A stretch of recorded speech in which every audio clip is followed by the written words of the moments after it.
Hey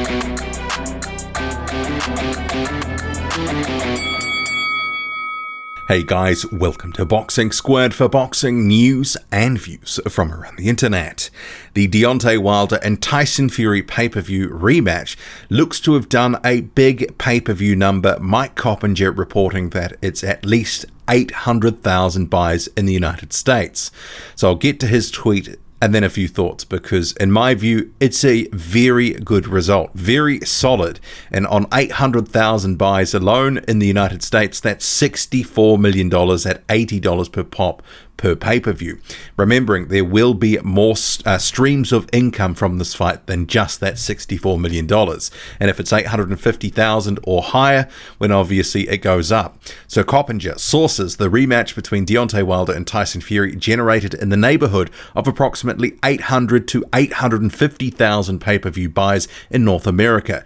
Best performance by far for a heavyweight title fight since Tyson Lewis in 2002. Wilder Fury 1 sold around 325,000 buys. So 800,000 plus pay-per-view buys, saying it's the biggest since Tyson Lewis in 2002. It's actually a very good effort. Remembering the first one, as Mike Coppinger points out, 325,000 buys. So they've more than doubled it, almost tripled it, in fact. And that's actually a very impressive feat. So I guess there's a couple of things to talk about. Tyson Fury and Deontay Wilder, when you pair them together now, they are a sort of a star duo that is going to bring in buys. It was a little hard to tell in terms of the hype leading up to the fight because there was pockets of promotion. In different places, there seemed to be a real push, and obviously the Super Bowl ads too, which seemingly has paid off here. It'll be hard to tell where all the buys have come from in terms of what has generated it. But Fox and ESPN, with this simulcast pay-per-view, pooling their promotional resources, have managed to push this to the masses in America and get a good result.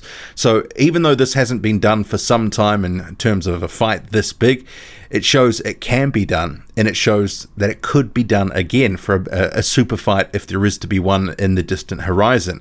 Obviously, if there's a third fight between Wilder and Fury, they'll probably look to do the same sort of formula again, although the Super Bowl, they won't be able to use that tactic because obviously held just once a year, and it's not on Fox next year, given that they do cycle between the big networks in the United States. But overall, that is a good result. In this day and age of pay-per-view in the United States, anything above 500,000 is solid. Remembering that in the past year or so, the biggest pay-per-view since Canelo has gone on to DAZN and stopped doing pay-per-views, the biggest pay-per-views have been around 500,000. Manny Pacquiao, he was in one that was roughly around 500,000 buys. This is a solid and successful night of business. I guess the question is, what is the break-even point for this pay-per-view? Because if you go 800,000 buys, and we'll say that's the minimum, obviously there's going to be more revenue. Well, that's $64 million. The fighters were reported to be by the Nevada State Athletic Commission getting a guaranteed $5 million, but then it was also reported that their purses were upwards of $25 million guaranteed. I've seen different numbers from different reporting outlets, somewhere between $25 and $30 million. And when you consider that, and also throw in the UK pay-per-view, we don't have the numbers of that, but Frank Warren has indicated it's going to be a decent number, and then chuck in the often forgotten international pay-per-view. For me in New Zealand, it was $40 for the privilege of watching the card. So I think the international figure will help boost it up as well, and then there's all the other streams of revenue that often get forgotten about. There's going to be merchandise and all sorts of other bits and pieces. Remembering they were doing screenings in cinemas, they also sell it directly to pubs and clubs, etc. Stuff like that. So there's going to be all sorts of money that's going into the pot here. What the break-even figure is, hard to say, because there has been talk in Fight Week especially that it was somewhere around 800, 850, and this number is around obviously 800 to 850. We don't know what sort of cut the TV networks were going to get. We don't know what sort of money was poured into the event, because obviously they're looking to recoup that sort of thing. But they've pulled out all the stops for this fight, and it seems to have done a really good result. And that's good for future fights of this nature, but also it may entice, cross-promotional with the different promoters and broadcasters to work together a bit more and a bit better, especially for maybe not even just the big fights, but fights that are at maybe a cut below, but still deserve to have good coverage. We could see some more cross-promotional, cross-network support on the back of these sorts of figures. But 800 to 850,000, I think that's a good result. I know some people will say it's a flop. There was the talk from Bob Arum that he thought it would do 2 million. There was also talk from some fans that they thought it would do well over 1 million.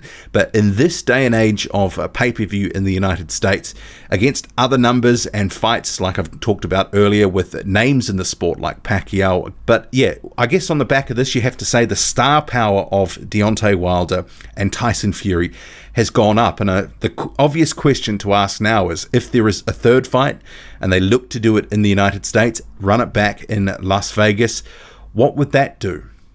It's an interesting question because I have sort of got a sentiment online that there's a number of people who've watched this fight, paid for this fight, think that they've seen it and don't need to see it again.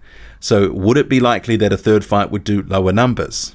I still think it would probably commercially do okay, but maybe it wouldn't be for the sort of money that Tyson Fury and Deontay Wilder maybe are expecting after this sort of result. Obviously, if they're getting the best part of $25-30 million, that's a big pot of money to start with, and if it goes backwards, say to 500,000-600,000, someone might end up swallowing some cost they don't want to. But Wilder Fury 3, I think they'll still go ahead. They'll still do a joint pay-per-view, and it will probably maybe do less than this number, but 800 to 850. Who knows? Maybe this will be scaled up in the coming days as more estimates about different bits and pieces come in. But the fact this number has come out and it's been good, I think this is a solid result. This does bode well for Tyson Fury and Deontay Wilder, their star power, and obviously probably running it back for the third pay-per-view. What do you make of it all? Drop a comment loud and often. Hit like, hit subscribe, follow me on Twitter, boxing_squared. I'm out.